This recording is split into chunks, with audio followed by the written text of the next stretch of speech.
We do not have authority in the spiritual realm. We can have authority in the world as we live because we can manipulate and change things in this world. God gave us dominion in this world on earth. In the spiritual realm, this is where God has authority. He has angels that he has given a level of authority. And most importantly, Christ has authority in the flesh and in the spirit because he was there since the beginning.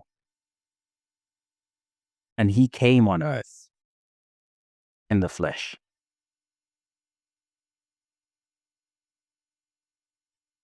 He died, he descended, and rose again.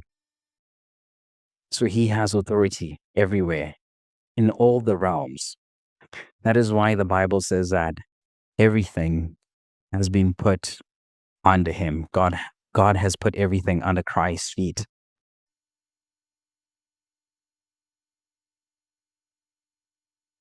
Everything is under Christ. He has authority everywhere.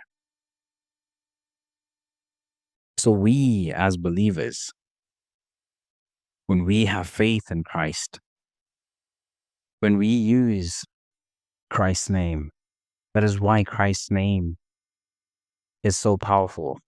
Even demons tremble because they know that Christ has authority. But what happens is that dark forces, they try put fear in us. They try weaken our spirits. They try put doubt in us. When they try to do that, they're trying to make us lose faith and not realize the power that is in Christ. Because when we follow what Scripture says, what Paul is teaching us, what we need to hold on to, we can be under Christ's authority and use his authority to defeat the enemy. Because we are also covered by the blood of Jesus Christ. Because he became the ultimate sacrifice. His pure blood. No sin. It's pure. And we're being told that we have been given all the tools. So anything else outside of what the Bible says,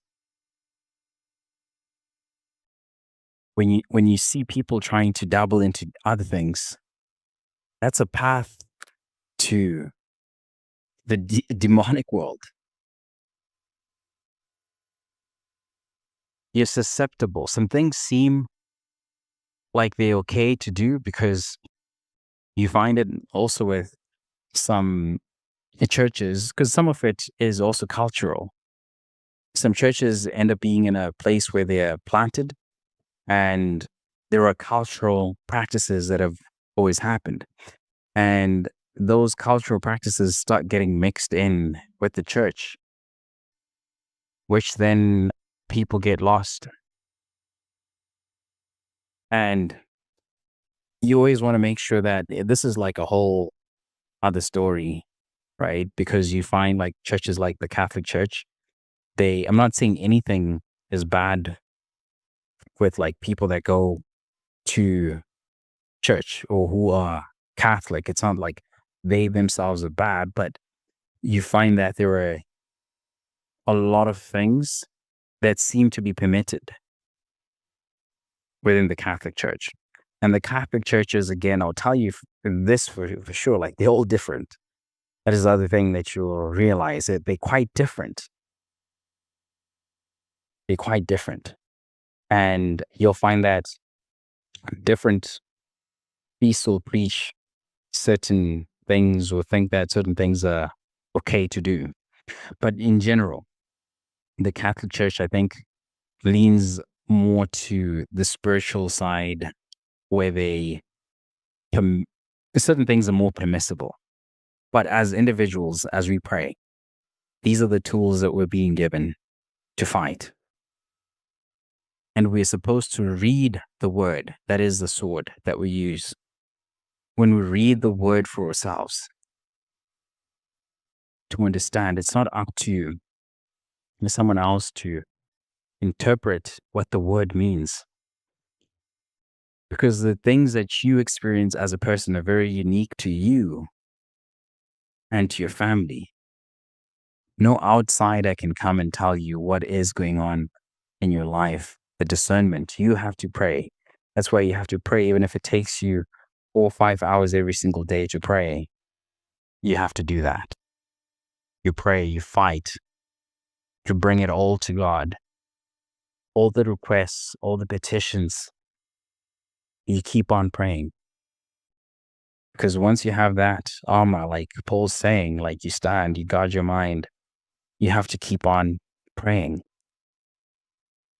And you pray for the Lord's people as well. Pray for others. That is what putting on the full armor of God is.